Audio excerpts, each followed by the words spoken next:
તો આજે આપણે વાત કરવાની છે types of energy audit. Energy ઓડિટના પ્રકાર વિશે આજે આપણે વાત કરવાની છે. Okay, types of energy audit, કેટલાના ટાઈપ છે એના વિશે આપણે આજે વાત કરવાની છે. Okay, types of energy audit બે પ્રકારના છે આમ તો જોવા જઈએ. એક તો પ્રાઇમરી ઓડિટ છે અને બીજું ડિટેલ્ડ ઓડિટ છે. ઓકે, તો first audit is primary audit. Okay, તો પ્રાઇમરી ઓડિટ એટલે શું એના વિશે આપણે આજે વાત કરીએ. ઓકે, તો પ્રાઇમરી ઓડિટમાં અથવા તો પ્રાઇમરી ઓડિટને સિમ્પલ ઓડિટ પણ કહેવામાં આવે છે. ઓકે, પ્રાઇમરી ઓડિટને આપણે સિમ્પલ ઓડિટ પણ કહી શકીએ અથવા તો એને સ્ક્રીનિંગ ઓડિટ પણ કહેવામાં આવે. સ્ક્રીનિંગ ઓડિટ અથવા તો એને વોક થ્રુ ઓડિટ પણ કહેવામાં આવે.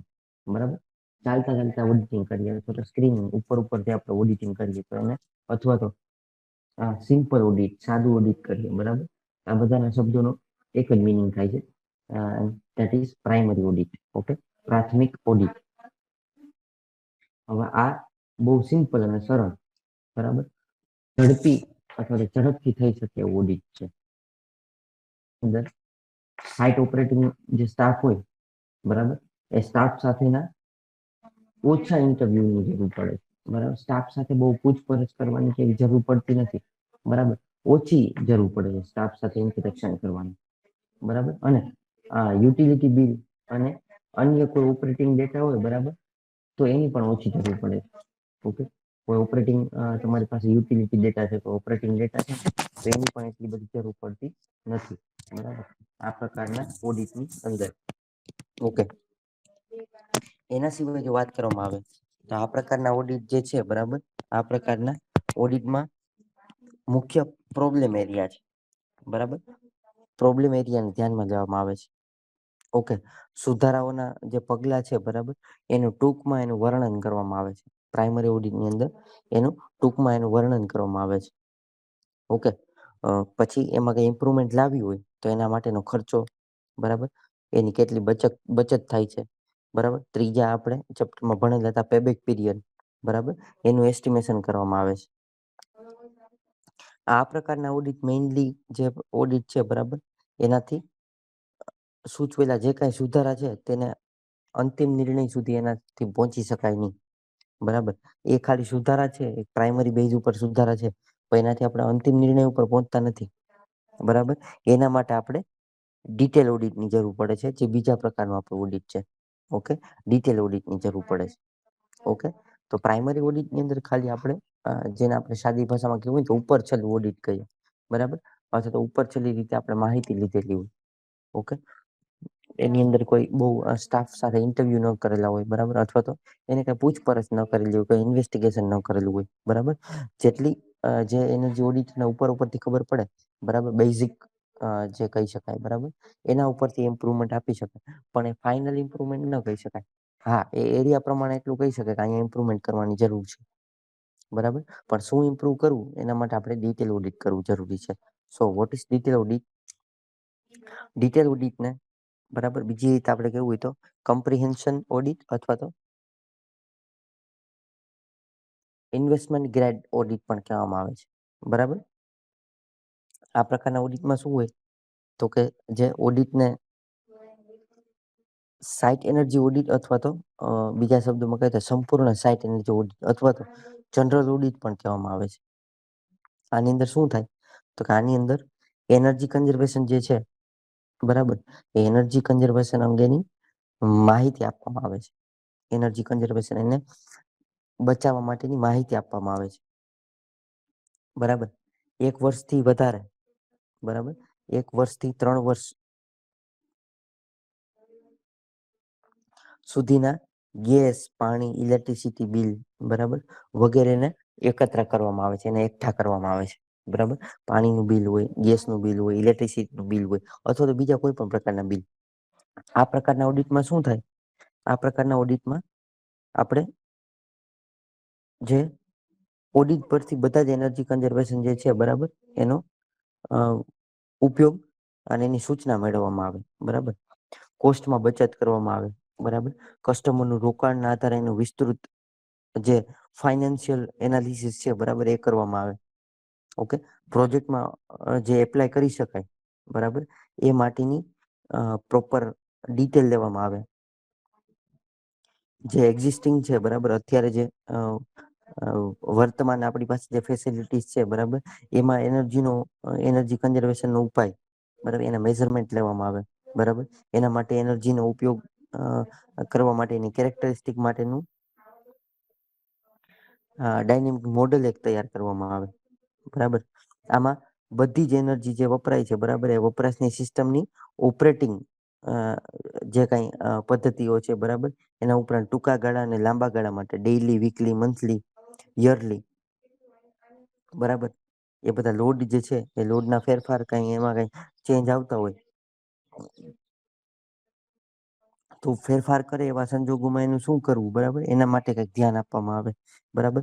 કારણ કે ક્યારેક એવું બને ડેઇલી, વીકલી કે મંથલી કે યરલી જે કાંઈ ચેન્જ આવતા હોય, બરાબર, આ વર્ષે એનર્જીના કન્ઝપ્શનમાં ચેન્જ આવ્યો છે, એના કરતાં આવતા વર્ષે કદાચ ઓછો કે વધારે આવી શકે, બરાબર.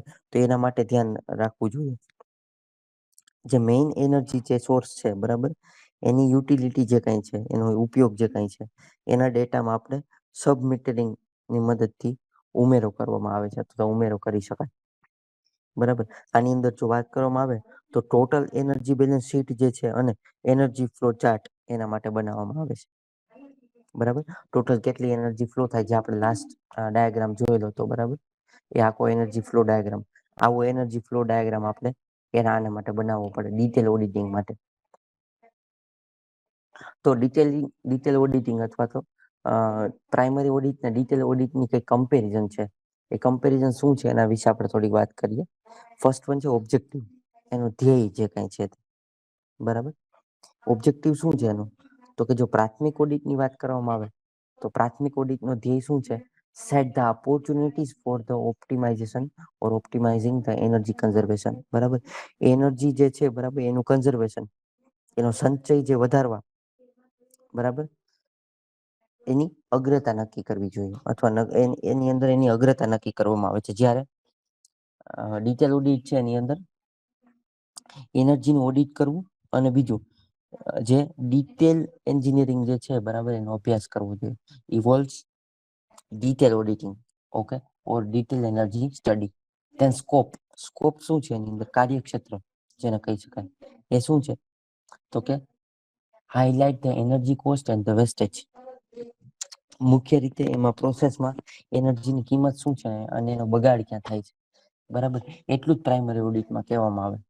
જ્યારે ડિટેલ ઓડિટિંગની અંદર ફોર્મ્યુલેટ અ ડિટેલ પ્લાન, જ્યારે એની અંદર આંકડાકીય માહિતી કંઈક હોય, બરાબર, તો એના આંકડાકીય માહિતી મેળવવામાં આવે અને એનો પ્લાન કંઈક નક્કી કરવામાં આવે. પ્રિલિમિનરી ઓડિટનું ડિટેલિંગ જે ટાઈમ છે કેટલો છે ડ્યુરેશન? તો 2 થી 10 દિવસ છે. જ્યારે ડિટેલ ઓડિટિંગનો ટાઈમ 1 વીક તો મિનિમમ અને 10 વીક મેક્સિમમ, બરાબર, એટલે 2-2.5 મહિના જેવો ટાઈમ લાગી શકે. Okay, then audit frequency. ઓડિટની ફ્રીક્વન્સી શું છે?